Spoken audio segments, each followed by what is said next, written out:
नमस्कार दोस्तों, मैं अंकुर उपाध्याय स्वागत करता हूं आप सभी का एक बार फिर से अपनी नई वीडियो में। दोस्तों यहाँ पे आप सभी के साथ बात करने वाला हूं एक ऐसे स्टॉक के बारे में जिसके लिए 10% गिरना तो मामूली बात हो गई है, हर दिन गिर जाता है। स्टॉक का नाम है केन्स टेक्नोलॉजीज। सबका पैसा लगा हुआ है इस स्टॉक में। हाई ग्रोथ स्टॉक था, ईएमएस स्टॉक। ये पूरा क्षेत्रीय सरकार के रडार पे फोकस में और पूरे इन्वेस्टर्स ने इन स्टॉक्स में पैसा बनाया है। लेकिन अभी जिस हिसाब से ये टूटना शुरू हुए हैं, रुकने का नाम ही नहीं ले रहे।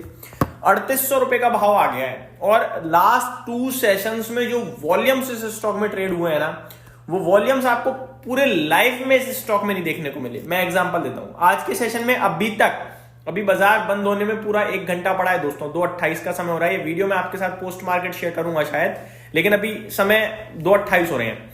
अभी तक 91.5 लाख शेयर्स ऑलरेडी ट्रेड कर चुके हैं। और अगर मैं बात करूं कल की यानी फ्राइडे की, तो 83.98 लाख शेयर्स ट्रेड हुए और हैवी सेलिंग थी। डेज लो पे फ्राइडे बंद हुआ है, डे लो पे अभी तक ट्रेड कर रहा है।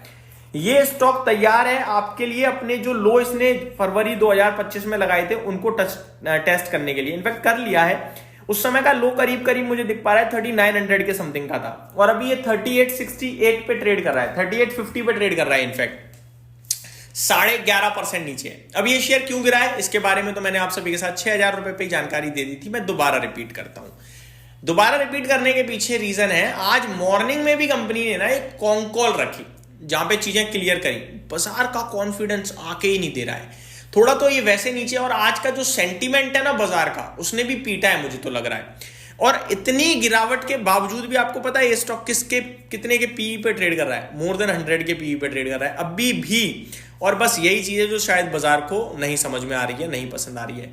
मैं आपके साथ डिटेल में शेयर करता हूं दोस्तों। और वन मोर थिंग, अब मेरे को लगता है ये शेयर बेचने वाला नहीं है, ठीक है। अब इसमें इंटरनली और घपला निकल जाए वो अलग बात है, लेकिन अब बेचने वाला नहीं है। मैं डिटेल शेयर करता हूं। स्टॉक अभी 68 के पीई पे ट्रेड कर रहा है, मोर देन 100 नहीं। ये इस ऐप पे शायद वैल्यूएशन अभी तक वो नहीं हुए हैं, क्या कहते हैं उसे, एडजस्ट नहीं हुए हैं जो स्टॉक गिर गया उसके हिसाब से।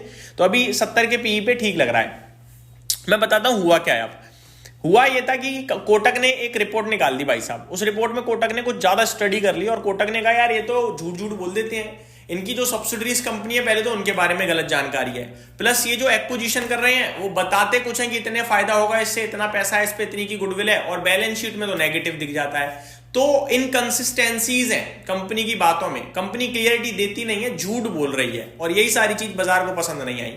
जिसके बाद जेपी मॉर्गन ने कहा कि हाँ जी भाई साहब सावधान हो जाओ निवेशकों, और रिजल्ट्स तक का वेट करो, पूरे नंबर्स आने दो फिर देखेंगे क्या होना है क्या नहीं होना है। अभी तो वेट करोगे तो ज्यादा अच्छा रहेगा।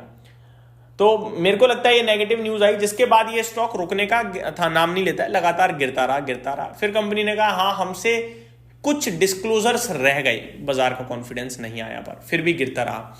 और आज के सेशन में कंपनी ने कहा है कि कॉन्कॉल जब करी, कॉन्कॉल में कंपनी ने कहा कि हमसे कुछ छोटी जानकारी रह गई बताना, इस तरीके से उन्होंने करा। बट मार्केट का कॉन्फिडेंस तब भी नहीं आया और शेयर गिरता ही जा रहा है। अब क्या करें दोस्तों, देखो नतीजे कैसे आएंगे उसका इंतजार तो मुझे भी, इसीलिए मैंने कहा था फ्रेश नहीं लेना है, बॉटम फिशिंग नहीं करनी है, क्योंकि इस हिसाब से गिर रहा है तो कैसे कर लोगे आप। बट मैंने ये भी कहा था उछाल का वेट करना है और उछाल में निकल जाना, अगर निकलना है तो अभी मत निकलना। आज फिर 10% टूट चुका है। अब मेरे को 2-3 चीजें आपके साथ शेयर करनी है।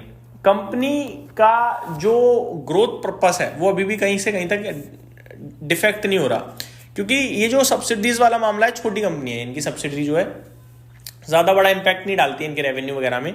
तो उस पर मुझे नहीं लगता कि रेवेन्यू वगैरह हिट होगा उनकी वजह से। अगर नहीं होगा और रेवेन्यू का जो इनका टारगेट है वो अचीव होता है तो यहां से डबल कर देंगे अगले 2 साल में। अगर ये स्टॉक को यहां से डबल पहुंचा देंगे फाइनेंशियल्स को, तो फिर ये 70 का पी तो मुझे लगता है 10.5 का पी रह जाएगा। और ये 10.5 के पी वाली कंपनी नहीं है, ये है तो 100 के पी वाली कंपनी। तो मेरे को लगता है फिर ये एक अपॉर्चुनिटी टाइप ही बन रही है। तो जहां भी आपको ये सेटल होता हुआ दिखे ना, मुझे लगता है मौके तलाशने चाहिए।